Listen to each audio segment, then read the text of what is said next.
So before we get started, you might notice this piñata. It was my birthday, game one of the World Series, October 22nd. I made a TikTok, so I'll leave the link in the description. With that, let's get to the video. What's up, guys? It's your boy back at it again with another video. So this is probably going to be one of the last Dodger videos that I made because Laker season is in full turn and they're just straight up killing it. So I'm probably going to focus more on that. There'll be some things that I'll talk about here and there about the Dodgers, but for that, make sure you guys follow me on social media. All the links will be in the description. So before we get started, this is the fourth consecutive year where the eventual champions of the World Series go through LA. So I mean, the Nats deserved it. They did a hell of a job. Everything went well for them. They got hot at the right time. And most importantly, those piece of shit Astros took the L. I mean, yeah, they won in 2017, but fuck them. Fuck those pieces of shit. There is a black hat on the field. Takes it all the way in. 42-yard touchdown. Who's got Cat Corralling skills in them? I mean, look at his change of direction. He's got great lateral movement. Oh, my goodness. So let's discuss a little bit of how the Nationals won the championship. They had a lot of great things happen for them in order for them to win. Let's start off with the actual wild card game. So I don't know what the deal with that grass was, but that ball did take a random hop. But they beat the Milwaukee Brewers fair and square. And most importantly, they beat Josh Hader in that fact. The starting pitching led by, man, the MVP, Steven Strasburg, just put in work. And it's crazy how a year ago he was put on innings restrictions and he was shut down for the year. He didn't even pitch in the postseason, and somehow, some way this year he finds a way. But it's kind of coincidental that's on a year that his contract is up. Their offense actually showed up. Shout out Cody Bellinger, shout out Corey Seager, AJ Pollock. So their offense actually performed and did what they were supposed to, and how they transferred it over from the regular season. And also, I'm going to take some credit away to the Nationals because in reality, Dave Roberts busted a dumb one. So did AJ Hinch. There were so many things that happened with the coaching towards the eventual World Series championship. But the fact of the matter is, a lot of things had to go right for the Nationals for them to win the championship, deservedly so, and congratulations to them. Moving on. So the Dodgers have failed for 7 consecutive opportunities. They've had the highest payroll in the early Friedman years, and while they ran the West, now they've lowered it in those, and they've gotten the same results. Honestly, it's not right to charge the fans some ridiculous prices for their tickets, parking, food, and beverages. For the Dodgers fans watching this, has this ever happened to you? You go to a game, you stand in line at the Chef Merito concession stand.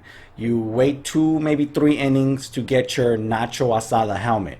Once you get it, it's filled with dry ass beans, some maybe 6 to 7 pieces of overcooked, borderline burnt meat, dry to top it off, and you're dropping $20 on that. So you look at it and you're thinking, I need to wash this down. So you go to the other concession stand to get a 8-ounce, 12-ounce beer, and you drop anywhere from $12 to $16 on a beer. So right there alone, you're just spending money to eat. That's not including the ticket. That's not including the parking. And that's if also you buy directly from the Dodgers, and also if you go on a day that they play a trash ass team on a Wednesday. Trash ass team, I mean like the Padres and the Colorado Rockies, those teams. Now, if it's a marquee team, expect those prices to double and even quadruple that in the postseason. So it's not right to do this. You guys got the money, so spend it. Let's just, the Dodgers led the league in attendance with 3 million. 3 million people went to Dodger Stadium this past, over 3 million, close to 4 million almost, actually. So just assuming, I'm even be modest, I'm going to say a third of those people show up and actually spend $100. I mean, the numbers are ridiculous. And you got a lucrative deal with, what is it now? Is it Spectrum? So the money's there. It's time to spend it. So things that I would like the Dodgers to do next year. Primarily and most importantly, spend. There's a great amount of players that are free agents this year that they need to spend money. I personally don't have the patience to wait if Pollock is going to work out, I've seen enough and I'm ready to move on. Injuries as expected during the season, 11 strikeouts and 14 appearances in the postseason. Nah, fuck all that. We're going on 32 years. We are done waiting. It would be great to bring back Puig. It's obvious that the Dodgers need to add a bat and maybe two, but they also need to fortify the rotation. There's a lot of things that they need to do. But most importantly, they need to perform in the postseason because it's not right for someone like Cody Bellinger, who had an outstanding, amazing first half of the regular season, kind of slumped down towards the second half and just absolutely disappeared in the postseason. And we need players that are going to perform and transfer their success from the regular season into the postseason. That's the important part. That's the key. Get hot at the right time. I mean, 2017, just everything had to go wrong for that to happen, and unfortunately it did. But it needs to transfer from the postseason to the regular season. Rendon was that guy for the Nationals. And would you look at that? He's going to be a free agent this year. And look, I'm not going to take away from Steven Strasburg's performance, but I wish there was a co-MVP, or in the very least, something where there's a pitcher's MVP and then there's a positions MVP. Because, damn, Strasburg did an amazing job, but so did Rendon. Clutch. After the seventh inning, there was some numbers where he hit a home run off of pretty much every single big name pitcher in the postseason, or he had a big play. So, in all honesty, there should be two MVPs. If we were to miraculously land Rendon, I'm not going to be entirely mad. But if I had the option, I would prefer to trade for someone that's in a position where he just got paid. It's not too much of a high pay, but he is a Gold Glover, Silver Slugger, a top 5 MVP candidate every single year, and a great. You're gonna get someone that's gonna hit you at least 40 home runs and average 300 every single year, and that's Nolan Arenado. He's in a team where they promised him to succeed, to only start tanking. So I think an opportunity to snatch him up would be a good thing for the Dodgers. If we land Rendon, awesome. If we don't land Rendon, but we have the opportunity to trade for someone, Arenado would be my first person to go after. The other rumor is that the Dodgers are considering trading for Smiley. That's Francisco Lindor over with the Indians. And the trade supposedly would include Seager. I'm not 100% on board with trading Seager, but I'm not against it. Because Lindor, you're getting an annual all-star, shortstop, silver slugger, and a top 10 in MVP every single year. At the same age as Corey Seager. What if there's another option? Just like I suggested, they trade for Arenado and Lindor.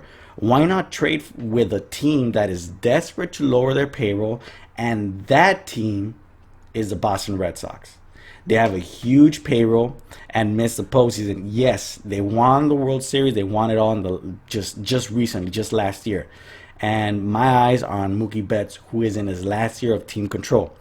And this is before he becomes an unrestricted free agent in 2021. Along with Xander Bogaerts, who signed a 6-year, $120 million extension. Both are 26 years old. Both are all-star caliber players who average great offensive numbers. A great trade for me. This is just something I'm going to suggest. I'm not going to, get too deep involved into this. But a great trade I would consider would involve those two from Boston for Jock Peterson, Ross Stripling, Keibert Ruiz, and we get rid of A.J. Pollock's contract. We take on $47 million, but we add on offense. I mean, Ross Stripling, Jock Peterson, terrible losses, but desperate times call for desperate measures. And we can't keep getting attached to these players. Because if we do, we're never going to make the adjustments to get better. Another thing, and I think it's most important, is how about the Dodgers have a set lineup regardless of pitching matchups? In the very least, select a lineup that will play the bulk of the season rather than adjust to the opponent. It's not about pitching matchups. It's very important for these bats to get consistent looks. I mean, if you look at Cody Bellinger and Justin Turner, they've succeeded at the position they've been in the lineup every single year, year in, year out. And, so far, Bellinger might win. One thing is the starting rotation for the Dodgers. The best thing about the Dodgers is Kershaw during the regular season.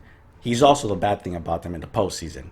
So if the opportunity presented itself between Garrett Cole and Steven Strasburg, I personally would prefer Garrett Cole because I just feel like he's not as injury prone as Steven Strasburg. Also, given the fact that he had an amazing regular season and it actually transferred over to the postseason. So I think he'd be the better option for the Dodgers. If we can land both, again, spend the money. Let's do it.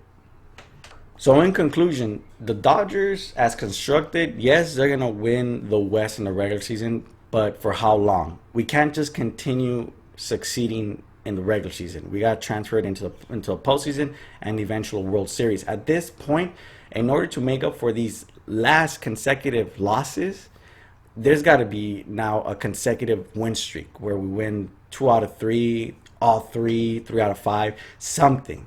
A dynasty needs to occur because we can't waste. We just wasted Kershaw's best years, and now we're in the process of Bellinger, Bueller, Dustin May, and these new guys coming up, and we can't waste that. Now we got to go into let's win now, but spend to win now. And again, they make enough money to there's so many deals and lucrative deals that they've got. They could afford to pay for anything and anybody, and also they have the farm system to trade for anybody. So it's time to spend, it's time to deal, it's time to do everything. With that being said, I want to hear what your guys' opinions are. Who do you guys want the Dodgers to get? Who you guys are interested in? And hopefully everything turns out well this offseason and the Dodgers rotation and lineup next year looks stronger than ever before. So with that, I'm LAJ, and thank you guys for watching. Make sure you guys subscribe, and I'll catch you guys next time. See ya.